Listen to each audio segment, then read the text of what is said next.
सुनो, इस लगातार होने वाली मॉनसून की बारिश से चारों तरफ की सारी सड़कें जलमग्न हो गई हैं। घर का खर्च संभालना ही मेरे लिए बहुत मुश्किल हो रहा है। हाँ, बात तो तुम्हारी सही है, लेकिन तुम चिंता मत करो कविता। बारिश थोड़ा कम होते ही बाजार की स्थिति फिर से पहले जैसे सामान्य हो जाएगी। अब बारिश में ऐसा ही होता है। लेकिन बाजार का जो हाल है, इस समय लोगों को मछली आसानी से मिल जाती है, इसलिए कोई इसे महंगे दाम पर नहीं खरीदेगा। अब देखो कविता, अगर हर कोई इसी तरह सोचकर पीछे हट जाएगा तो फिर नया बिजनेस करने का कोई मौका ही नहीं बनेगा। इस आपदा में मछली का कारोबार करना बहुत कठिन काम है। पानी के तेज बहाव में सारी मछलियां बह जाने का डर लगता है। देखो, मैं कुछ अलग सोच रहा हूँ। माने कि अगर कुछ हम ऐसा करें जिससे लोग दूर दूर से भी हमारे पास आएं तो। तुम असल में क्या कहना चाह रहे हो, मुझे समझ नहीं आ रहा। क्या इस स्थिति में कुछ नया करना वाकई मुमकिन है?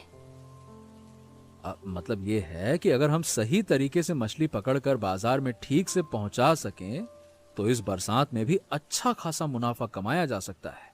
क्या कहती हो? योजना सुनने में तो अच्छी लग रही है, लेकिन काम बहुत कठिन है। परिवार के इस संकट के समय कोई बड़ा जोखिम लेना ठीक नहीं होगा। अरे भाई, मैं कोई फालतू का जोखिम नहीं लूंगा कविता, तुम चिंता मत करो। तुम बस मुझे थोड़ा सा समय दो, मैं सब कुछ ठीक ठाक करके संभाल लूंगा।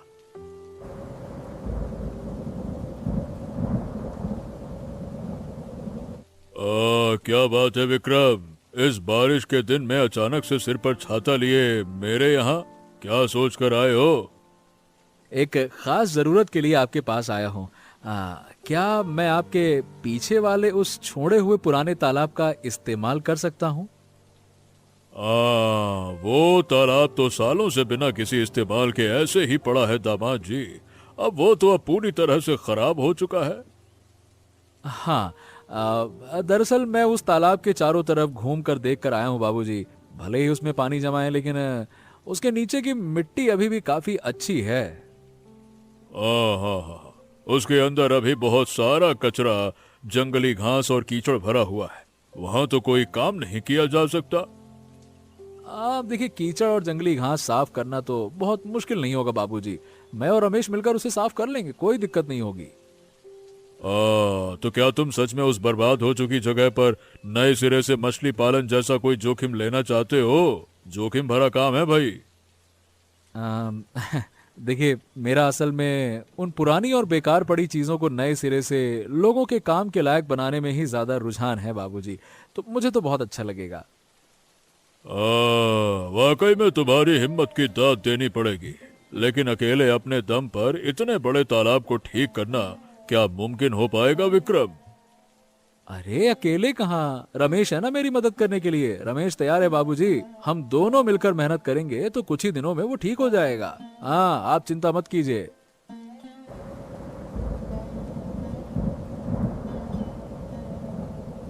हाँ विक्रम, क्या कहूँ मैं, इस तालाब की तरफ देखकर तो मुझे मेरे पुराने दिनों की बहुत यादें आ रही हैं। पता है, मैं यहाँ पे अब। क्या मतलब, क्या यहाँ पहले बहुत अच्छी मछली पालन होता था बाबूजी? तालाब के चारों तरफ का हिस्सा काफी बड़ा और खुला दिख रहा है। हाँ, एक समय था जब इस तालाब की मछली पूरे बाजार में जाती थी, लेकिन सही देख रेख न होने के कारण आज इसकी ये हालत हो गई है।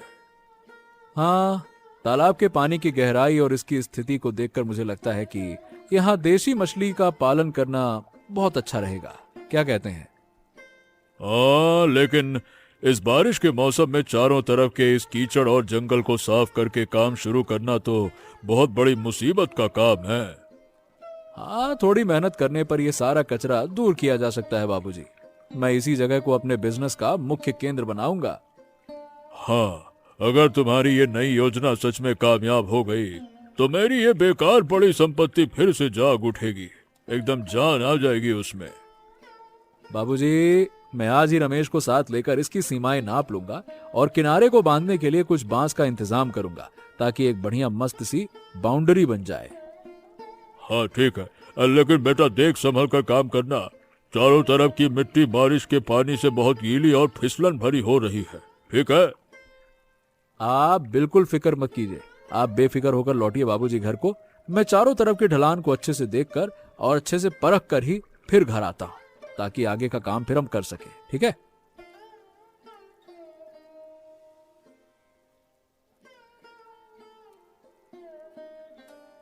देखो, मैं इस पूरे छोड़े हुए तालाब को नए सिरे से सजाकर यहाँ मछली का बिजनेस शुरू करना चाहता हूँ। अरे लेकिन विक्रम दोस्त, चारों तरफ के इस जंगल और कीचड़ को साफ करने में तो भाई हमारी जान निकल जाएगी। तकलीफ के बारे में सोचने से काम नहीं चलेगा गुरु। अगर हम दिल लगाकर काम करेंगे ना, तो इसी बरसात में कोई अच्छा रास्ता निकल आएगा। मतलब काम करने में मुझे कोई एतराज नहीं है, लेकिन अगर इस बिजनेस में कोई नुकसान हो गया तब हमारा क्या होगा भाई? ओहो, तुम नुकसान की चिंता मत करो। इस बिजनेस में जो भी मुनाफा होगा उसका एक बड़ा हिस्सा तुम्हारा होगा।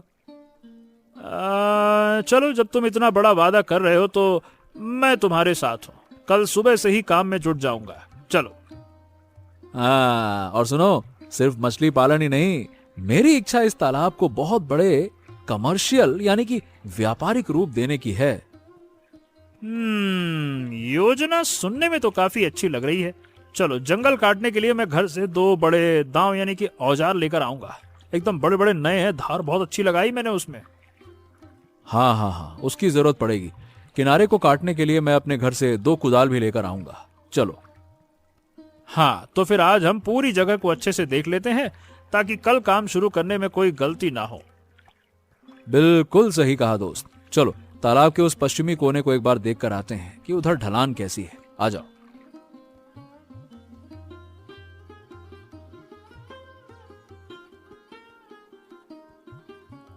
दोस्त विक्रम, इन जंगली घासों की जड़ें तो यार मिट्टी में बड़ी गहराई तक चली गई हैं। देख रहा है, खींचने पर आसानी से निकल ही नहीं रही है। पूरी जी जान लगानी पड़ रही है। हाँ हाँ, थोड़ा जोर लगा के खींचो। अगर इन्हें साफ नहीं किया ना, तो मछली के बच्चे डालने पर सब मर जाएंगे। अरे सारा दिन इसी पानी में काम कर करके मेरे हाथ पैर तो जैसे सुन्न होने की कगार पर पहुंच गए। हाँ, बस बस बस बस, थोड़ा सा बाकी है दोस्त। ये सामने का हिस्सा साफ होते ही ना, आज का काम खत्म। हाँ, कचरा हटाने से क्या होगा? सिर्फ बाजार में मछली बेचकर क्या हम लोगों का ध्यान अपनी तरफ खींच पाएंगे? अरे भाई, हमें सिर्फ मछली बेचना ही नहीं है, लोगों को आकर्षित करने के लिए कुछ नई रणनीतियों का भी इस्तेमाल करना पड़ेगा। हाँ, कीचड़ हटते ही तालाब के नीचे का साफ पानी कैसा सुंदर सा ऊपर आ गया। देखो, ये देखो, अब देखने में मस्त लग रहा है। देखो। हाँ दोस्त, ये पानी मतलब साफ पानी देखकर तो मेरा हौसला और बढ़ गया है। मजा आ गया। दोस्त, हमारी मेहनत बेकार नहीं जाएगी। यही पानी तो चाहिए था जो ऊपर आ जाए। देखा? हाँ, किनारे के इस टूटे हुए हिस्से को ठीक करने के लिए एक काम करते हैं। कल ना कुछ मिट्टी की बोरियां लेकर आएंगे, उसको लगाना पड़ेगा। हाँ, सही कहा तुमने। ऐसा करने से बरसात का पानी बाहर नहीं जाएगा। चलो। आज ये क्यों विक्रम बेटा, बाजार में खड़े रहकर ये अचानक से मुझसे क्या खबर जानना चाह रहे हो? माधव काका, आजकल ना बाजार में किन किन मछलियों की मांग सबसे ज्यादा है और लोग नई तरह की मछली खरीदना चाहते हैं क्या? हाँ देखो बेटा, अभी तो मानसून का मौसम है और बाजार में देसी रोहू और कतला की मांग बहुत अच्छी है। लेकिन हाँ, ये बात सही है कि अच्छी मछली की कमी तो है। अच्छा काका, मैं क्या सोच रहा हूँ कि अपने तालाब में साधारण देसी मछलियों के साथ साथ कुछ नई विदेशी मछलियों का भी पालन करूं। क्या कहते हो? अरे विदेशी मछली की क्या बात कर रहे हो बेटा? गांव के लोग क्या आसानी से उन नई और अनजान मछलियों को खरीदना चाहेंगे? काका, बात तो आपकी सही है। शुरुआत में थोड़ा हैरान जरूर होंगे गांव वाले, लेकिन जब देखेंगे कि मछलियां खाने में अच्छी और ताजा हैं, तो लोग खुद ब खुद खरीदेंगे। हाँ, वैसे तुम्हारी ये नई योजना काफी हिम्मत वाली है विक्रम। हमारे इस गांव में पहले कभी किसी ने ऐसा नहीं किया। हाँ अब देखो काका, ऐसा है कि जमाने के साथ कदम से कदम मिलाकर अगर कुछ नया नहीं करेंगे तो बिजनेस में तरक्की करना मुश्किल है। हाँ, ये बात तुमने बिल्कुल सच कहा। वैसे मछली के बच्चे लाते समय किसी अच्छी थोक मंडी को देखकर जांच परख कर लेना बेटा। हाँ हाँ काका, मैं और रमेश मिलकर ही वो सब देख कर आएंगे। आप बस हमें थोड़ा सा आशीर्वाद दीजिए, फिर देखिए क्या कमाल करते हैं हम लोग।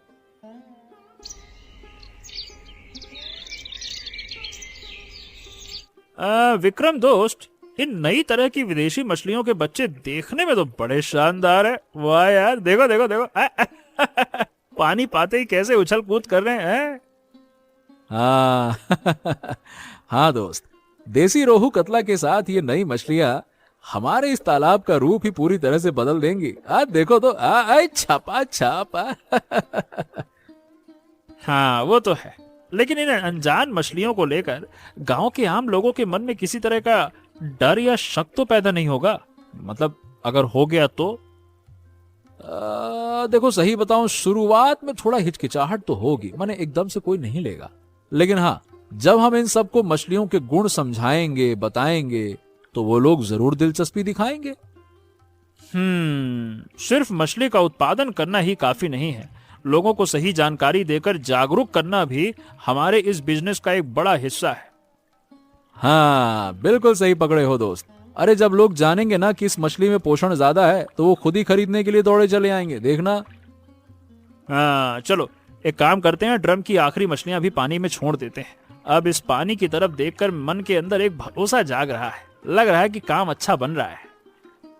हाँ, हमारी ये कड़ी मेहनत और नई सोच एक दिन पूरे गांव के लोगों के लिए बड़ी मिसाल बनेगी। और नहीं तो क्या, अब हमें बस नियम से इन मछलियों के बच्चों को दाना देना होगा और तालाब के पानी पर कड़ी नजर रखनी होगी। वो जिम्मेदारी मेरी और तुम्हारी है। चलो दोस्त, ड्रम समेट लेते हैं और अब जल्दी से घर की तरफ रवाना होते हैं।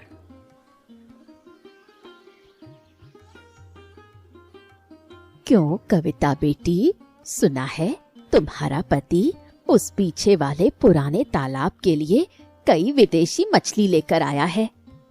हाँ बासंती काकी, आपने बिल्कुल सही सुना है। विक्रम और रमेश भाई ने मिलकर कुछ दिनों तक तालाब को बहुत अच्छे से साफ किया है। लेकिन बेटी, गांव के लोग तो हमेशा से रोहू, मागुर और टेंगरा मछली खाने के ही आदी हैं। वो सब इन मछलियों को क्यों खाएंगे? लोगों के मन में उत्सुकता होना तो बहुत स्वाभाविक है काकी, लेकिन विक्रम कह रहा है कि ये मछलियां खाने में बहुत स्वादिष्ट हैं। ऐसा हो सकता है, लेकिन अनजान चीजों को लेकर लोगों के मन में तरह तरह की बातें फैलने में ज्यादा वक्त नहीं लगता। आप लोग एक बार आकर अपनी आंखों से मछलियों को देखिए ना काकी, देखते ही समझ जाएंगी कि वो कितनी ताजा और अच्छी हैं। मेरी भी इच्छा है कि एक दिन तालाब के किनारे जाकर अपने दामाद को इस नई तरह की मछली का पालन करते हुए देखूं। आप जरूर आइएगा काकी, पहले खुद अच्छी तरह देखिएगा, फिर बाकी लोगों से भी कहिएगा कि आकर देख जाएं। वो तो मैं आऊंगी बेटी, इस आपदा के दिनों में भी तुम्हारे घर के लड़कों ने इतना बड़ा कदम उठाया है, यही बहुत बड़ी बात है। आप सबका आशीर्वाद और प्यार रहा तो विक्रम की मेहनत का ये काम जरूर एक दिन कामयाब होगा काकी। सुनो, मैंने डायरी में हिसाब लगाकर देखा है, अगर तुम इतनी कम कीमत में मछली बेचोगे तो मुनाफा बहुत कम होगा। अरे कविता, तुमको अब मैं क्या कहूं, तुम सिर्फ शुरुआत के मुनाफे का हिसाब किताब देख रही हो कविता। अरे बिजनेस का जो असली मुनाफा होता है वो भविष्य की गर्त में छुपा होता है। अगर मुनाफा ही नहीं है तो इतने पैसे खर्च करके दिन रात कीचड़ में इतनी तकलीफ उठाकर इस तालाब को सजाने की क्या जरूरत थी? अब देखो, नए बिजनेस की शुरुआत में मुनाफे से ज्यादा लोगों का भरोसा और हमारे इस ब्रांड की पहचान बनना, ये कहीं बहुत ज्यादा जरूरी है। लेकिन बाजार के बाकी सारे थोक व्यापारी अगर हमारी ये सस्ती कीमत देखकर गुस्सा हो गए तब तो दूसरी मुसीबत खड़ी हो जाएगी। अब देखो, वो क्या सोच रहे हैं क्या नहीं, इसकी मुझे कोई चिंता नहीं है। लोग जब देखेंगे कि कम दाम में अच्छी चीज मिल रही है तो उन्हें हमारी आदत हो जाएगी। तुम्हारी ये दलील वैसे खारिज करने लायक नहीं है। सुनो, अगर लोगों के दिल में जगह बना ली तो बिजनेस अपने आप टिका रहेगा। बिल्कुल सही कहा। शुरुआत में पहचान और ईमानदारी ही असली पूंजी है। अरे भाई, मुनाफा तो हम बिजनेस के अगले पड़ाव पर जाकर भी जमा सकते हैं, इसमें कौन सी बड़ी बात है। अच्छा, तो मैं इस डायरी के पन्ने पर पहले दिन की बिक्री के लिए अलग से कॉलम बनाकर रख देती हूँ। बहुत अच्छा रहेगा कविता। अरे, कीमत इस तरह से रखो ताकि गांव का सबसे गरीब इंसान भी हंसते हंसते 1 किलो मछली खरीद सके, बोले कि चलो। हाँ, क्यों रे विक्रम बेटा, पहले ही दिन देख रहा हूं कि तुम्हारी इस मछली के चारों तरफ काफी भीड़ जमा हो गई है। क्या बात है, क्या बात है। हाँ काका, सुबह सुबह तालाब से एकदम ताजा ताजा मछलियां पकड़कर सीधे बाजार लेकर चला आया। हाँ, लोग तो तुम्हारी इस नई मछली का रूप देखकर और कम दाम सुनकर बड़े चाव से जेब से पैसे निकाल रहे हैं। अब मैंने तो कविता से पहले ही कहा था काका, शुरुआत में थोड़ा दाम कम रखने से आम इंसान को खरीदने का हौसला मिलता है और लोग मछलियां खाकर भी देख लेते हैं कि कैसी है। वाह, सही कहा बेटा, जब तक खाएंगे नहीं तब तक पहचानेंगे कैसे। तुम्हारी ये बुद्धि एकदम खरी खोटी है बेटा। बाजार के बाकी मछली बेचने वाले इस भीड़ को देखकर पूरी तरह से हैरान रह गए हैं। वो लोग तो बहुत ज्यादा दाम पर मछली बेचते हैं काका। लोग अब समझते हैं कि क्या अच्छा है और क्या बुरा। हाँ, तुम्हारे कुंड की ये आखिरी रोहू मछली तो काफी बड़ी है।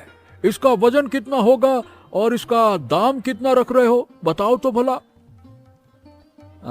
काका, इसका वजन पूरा 3 किलो होगा काका। आपके लिए दाम बाजार के तय भाव से काफी कम रखूंगा। हाँ, तो फिर इसे मुझे ही तौल कर दे दो विक्रम बेटा। आज रात घर जाकर तुम्हारे तालाब की ताजी मछली का स्वाद चक्कर देखता हूं। लाओ बेटा। ये लीजिए काका, मैं इसे साफ कर देता हूँ। पहले दिन के बाजार में आपके हाथ से बोनी होना मेरे लिए तो सौभाग्य की बात है। विक्रम, मैंने कविता से सुना है कि तुमने पहले बाजार में सारी मछलियां बहुत कम दाम में बेच दी। हाँ बाबूजी, पहला दिन था तो इसीलिए मैंने थोड़ा कम दाम में, मतलब घाटा करके रखा था ताकि लोग मछली की तरफ थोड़ा आकर्षित हों। मैं तो इस डायरी का हिसाब लगाकर देख रहा हूँ कि इसमें तो असली लागत का पैसा ही नहीं निकल रहा है। तुम्हारा मुनाफा कहाँ रहेगा भाई? बाबूजी, इस पूरे मानसून को अगर हमारे काम में लाना है तो पहले बाजार में अपनी एक बड़ी जगह बनानी होगी। बिजनेस करना हो तो मुनाफे का मुंह पहले देखना पड़ता है विक्रम। इस नियम से चलोगे तो पूंजी ही खत्म हो जाएगी, फिर आगे चलोगे कैसे है? हाँ, आप फिक्र मत कीजिए बाबूजी। लोगों के मन में एक बार भरोसा बन गया तो बाद में दाम थोड़ा बढ़ाने पर भी वो खरीदने आएंगे। तुम्हारी इस दूरगामी सोच को देखकर मैं थोड़ा हैरान तो हूँ, सच में। चलो, तुमने बहुत आगे तक का सोचा है। उस छोड़े हुए पुराने तालाब को जब आपने मुझे इस्तेमाल करने का मौका दिया ना बाबूजी, तो उसकी लाज तो मैं जरूर रखूंगा, ऐसे थोड़े ना जाने दूंगा। बाजार में एक बार जो अपना डंडा गाड़ूंगा तो समझिए परमानेंट गाड़ूंगा। तुम्हारी ये सोच और ये ईमानदारी और काम के प्रति लगन ही तुम्हारे बिजनेस की सबसे बड़ी ताकत है विक्रम। मैं बहुत खुश हुआ, बहुत खुश हुआ। अच्छा बाबूजी, कविता के हाथ की चाय तो पी लीजिए। मैं शाम के वक्त रमेश के साथ तालाब के किनारे एक बार और जाऊंगा। आप चाय पीजिए। हाँ रमेश, हमारी मछली की मांग जिस तरह से दिन ब दिन बढ़ती जा रही है, इस एक तालाब से अब ज्यादा दिनों तक काम नहीं चल पाएगा। मैं भी यही सोच रहा था विक्रम। बगल का वो जो घोष जी का बड़ा सा गड्ढा है ना, क्या हम उसे अब से किराए पर ले सकते हैं? हाँ हाँ, और नहीं तो क्या। अगर वो मिल जाए तो बहुत अच्छा होगा। वहां हम सिर्फ नई तरह की विदेशी मछलियों के बच्चों को बड़ा करेंगे। क्या कहते हो? लेकिन बारिश का पानी जिस तरह से उमड़ रहा है, मछली का दाना सूखा रखने के लिए एक कमरे की जरूरत है। हाँ, तो देवाशीष बाबूजी कह रहे थे कि उधर का पुराना तबेला साफ करके हम दाना सुरक्षित रखने के काम में ले सकते हैं। क्या कहते हो? अरे वाह, तब तो बहुत ही सहूलियत हो जाएगी। क्या इन पिंजरों से कल नया जाल डालने का इंतजाम करोगे विक्रम? अरे हाँ भाई, बाजार में अब झींगा और पबदा मछली की खोज कर रहे हैं। सब ढूंढने में लगे हुए हैं। कहाँ है झींगा, कहाँ है पबदा। अरे उन्हें भी कुछ तालाब में डालना होगा भाई। बिजनेस अब सच में बहुत योजनाबद्ध तरीके से आगे बढ़ने लगा है। हमारी ये कड़ी मेहनत आज सफल हो गई। अरे ये तो बस शुरुआत है रमेश भाई। हमारी ये मछली एक दिन शहर की बड़ी बड़ी मंडियों में गाड़ियों से भेजनी होगी, देखना तुम। तुम्हारे इस बड़े सपने के साथ मैं हमेशा हूं विक्रम। कल सुबह ही घोष जी से बात करके आता हूं मैं। चलो।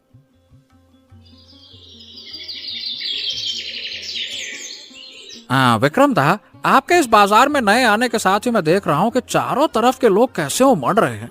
इतने कम समय में इतने बड़े बाजार को और सबको आपने अपनी तरफ आकर्षित कैसे कर लिया? देखो शुभ, बिजनेस की मूल बात लेकिन बहुत सीधी सरल बात है। लोग जब हाट या बाजार में आते हैं तो वो सबसे पहले कोई सामान नहीं खरीदते। वो असल में विक्रेता के अंदर की ईमानदारी और उसके दिए हुए बेहतरीन भरोसे को पहले खुद पहचानते हैं। हाँ, लेकिन बाकी सारे पुराने मछली बेचने वाले तो कई सालों से इस हाट में दुकान लगाए बैठे हैं। फिर भी गांव के सब लोग आज उनके हाथ की ताजा मछली छोड़कर आपके इस छोटी सी जगह पर ज्यादा भीड़ क्यों लगा रहे हैं? अरे भाई, हम रोज सुबह सुबह अपने खुद के तालाब से ताजा जिंदा मछलियां पकड़कर सीधे हाट में लेकर आते हैं शुभ। और दाम भी गांव के गरीब लोगों के बजट के मुताबिक हमेशा कम और सस्ता रखते हैं, बस। हाँ, आपकी नई तरह की विदेशी मछलियों को देखने में जितनी बड़ी है ना, उतने ही सुना है कि इनका पोषण और स्वाद भी बाकी जो साधारण जो रोहू कतला होती है ना, उनसे कहीं ज्यादा लाजवाब और बेहतरीन है। अरे शुभ बाबू, स्वाद तो अच्छा होगा ही होगा। क्या है कि हम नियम से दिन रात एक एक करके तालाब की कीचड़ साफ करते हैं और मछलियों के अच्छे दाने की क्वालिटी का हमेशा बहुत ध्यान रखकर सब ठीक से करते हैं, तो सब तो अच्छा होगा ही होगा फिर। विक्रम दा, मैं काफी दिनों से सोच रहा हूँ कि आपके इस मछली के बिजनेस में ये सारे सीक्रेट तरीके अगर मैं थोड़े अच्छे से सीख पाता तो मेरे जैसे इस बेरोजगार युवक का भी थोड़ा भला हो जाता। सीखने का कोई अंत नहीं है शुभ। तुम एक काम करो, कल ठीक सुबह के वक्त हमारे उस तालाब के किनारे सीधे चले आना। रमेश के साथ हम दोनों मिलकर तुम्हें सारा काम अच्छे से समझा देंगे। ठीक है, मैं कल सुबह वहां जरूर आ जाऊंगा विक्रम दा। आपकी जैसी ईमानदारी, सुंदर व्यवहार और लगन लेकर अगर कोई भी काम कर सकूं तो किसी भी मुश्किल बिजनेस में आसानी से कामयाब हुआ जा सकता है। जिंदगी में कड़ी मेहनत और सही प्लानिंग ही आगे बढ़ने की असली चाबी है शुभ। चलो अब साइकिल लेकर हम एक बार फिर से उधर की थोक मंडी की तरफ थोड़ा सा पता करने चलते हैं। आ जाओ। हाँ तो शुभ, ये जो बड़ा तालाब आज इतना सुंदर, चमकदार और पूरी तरह से साफ पानी के साथ देख रहे हो ना, इसके पीछे हम दोनों की दिन रात की कड़ी कड़ी मेहनत छुपी हुई है। हाँ रमेश दा, मैंने तो अपनी आंखों से देखा है कि ये पूरा छूटा हुआ इलाका पहले कैसे एकदम सड़ी हुई कीचड़, बदबूदार इलाका, जंगली झाड़ियों और जहरीले कचरे से गंदा और इस्तेमाल के लायक नहीं रह गया था। विक्रम के दिमाग का साफ बिजनेस प्लान और मेरे अंदर का असीम सब्र, ये दोनों चीजें जब एक साथ मिली ना, तभी तो आज हम बहुत कम समय में इस खूबसूरत मुकाम तक पहुंच पाए हैं। हाँ सही बात है। कोई नया बिजनेस शुरू करने जाना हो तो क्या हमेशा सिर्फ बड़े बड़े मुनाफे का हिसाब ही दिमाग में रखना पड़ता है रमेश दा, या कोई और छिपी हुई बात भी इस बिजनेस में बहुत जरूरी है? देखो, सिर्फ मुनाफे का बड़ा हिसाब लगाने से कोई भी व्यापारी बाजार में ज्यादा दिन तक टिक नहीं सकता। हाट में ग्राहकों के साथ एक भरोसेमंद और मीठा आत्मविश्वास रिश्ता भी बनाना पड़ता है। हाँ, विक्रम दा तो हमेशा बाजार में आने वाले छोटे बड़े सभी से बहुत मीठे तरीके से समझाकर बात करते हैं। उनका ये विनम्र व्यवहार देखकर ही लोग उनसे मछली खरीदने का एक बड़ा भरोसा पाते हैं। एकदम खरी बात कही शुभ। अपने काम के प्रति ईमानदारी और सही मीठा व्यवहार ना हो तो इस बड़े कमर्शियल वेंचर में आम लोगों के दिल का विश्वास जीतना मुश्किल होता है। हाँ, सही कहा। मैंने आज यहाँ पे आपके पास और विक्रम दा के इस तालाब के किनारे आकर बिजनेस करने की एक बेहतरीन और बड़ी नई सीख अपनी जिंदगी में बहुत करीब से सीख पाया हूँ रमेश दा। बहुत बहुत धन्यवाद आपका। अपनी ईमानदारी और काम के प्रति गहरा लगाव रहे तो तुम भी एक दिन हमारे जैसे बहुत बड़ा कुछ अच्छा कर पाओगे शुभ। मन के अंदर की हिम्मत की ताकत और जिद कभी मत खोना, ठीक है?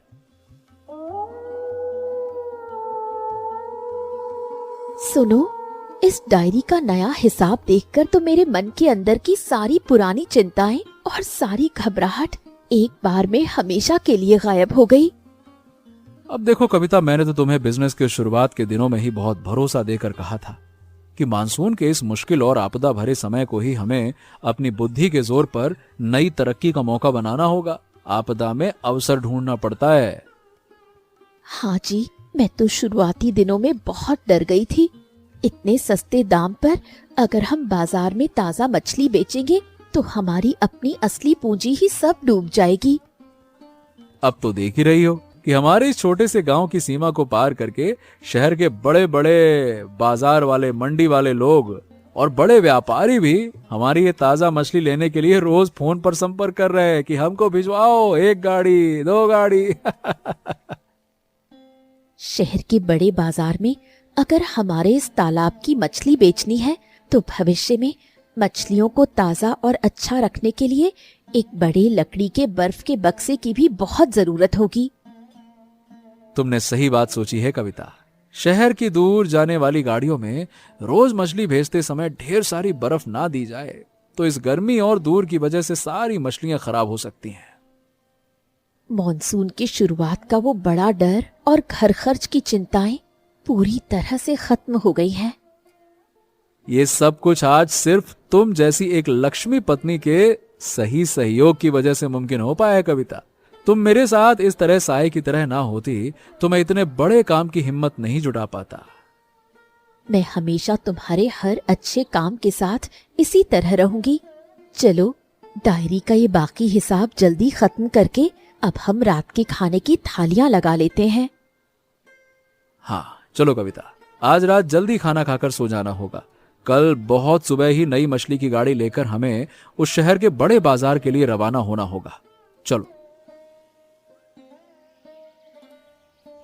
विक्रम, इस छोड़े हुए पुराने तालाब की तरफ शांति से देखने पर आज मेरी ये दोनों आंखें एक बड़े विस्मय और गहरी शांति से भर जाती हैं बेटा। अब बाबूजी, आपके अपने हाथों से दिया हुआ ये बड़ा मौका और जमीन अगर मुझे सही समय पर नहीं मिलती ना बाबूजी, तो इस नई तरह की मछली का बिजनेस शुरू करना मेरे लिए कभी मुमकिन नहीं हो पाता, कभी नहीं। हाँ, अब मैंने तो मन ही मन सोच लिया था कि यह कचरा, जंगली घास और सड़ी कीचड़ से भरी गंदी जगह शायद हमेशा ऐसे ही बर्बाद पड़ी रहेगी, लेकिन तुमने अपनी मेहनत से इसे नई जिंदगी दे दी। शाबाश। अब तरक्की का बेहतरीन मौका असल में कई बार हमारी आंखों के सामने ही बहुत सीधे सरल रूप में होता है बाबूजी। बस उसे एक नई सोच और सही खूबसूरत नजरिए से ढूंढ निकालना पड़ता है। तुम्हारी इस नई आधुनिक सोच और कड़ी मेहनत की ताकत ने आज हमारे इस पूरे साधारण मध्यम वर्गीय परिवार का रूप ही शानदार तरीके से और हमेशा के लिए बदल दिया है बेटा। अगर हम सब मिलकर आलसी बनकर घर के कोने में बैठे रहते और सिर्फ अपनी किस्मत को कोसते रहते बाबूजी, तो कभी भी ये बड़ी तरक्की और नई प्रगति हमारे परिवार में नहीं आती। और ये सब आप जैसे बुजुर्गों के दिए हुए सच्चे आशीर्वाद और दुआओं का फल है बाबूजी। मैंने तो बस अपने ऊपर की जिम्मेदारी को बहुत ही लगन और ईमानदारी के साथ निभाने की कोशिश की है। बहुत अच्छे, बहुत अच्छे। सामने का वो जो घोष जी का बड़ा गड्ढा है, उसे भी तुम लोग कुछ दिनों के लिए किराए पर ले लो विक्रम। मैं खुद आज शाम को जाकर उनके घर के बड़ों से इस बारे में बात करके सब कुछ पक्का करके आऊंगा। धंधा जम गया तो बढ़ाना भी तो पड़ेगा ना, क्यों बेटा? आपका ये जो साथ है ना बाबूजी, यही तो हमारी जान है। ये मानसिक साथ और हौसला ही मेरी जिंदगी की सबसे बड़ी पूंजी है बाबूजी। चलिए हम दोनों मिलकर उस नए बनाए हुए मिट्टी के मजबूत किनारे का एक चक्कर अच्छे से लगा कर आते हैं। आइए, मजा आएगा, आइए। अच्छा दोस्तों, ये बताओ कि इस कहानी में तालाब में कौन सी मछली लाई गई थी? ऐसी ही मजेदार कहानियां देखने के लिए हमारे चैनल को सब्सक्राइब करना मत भूलिएगा।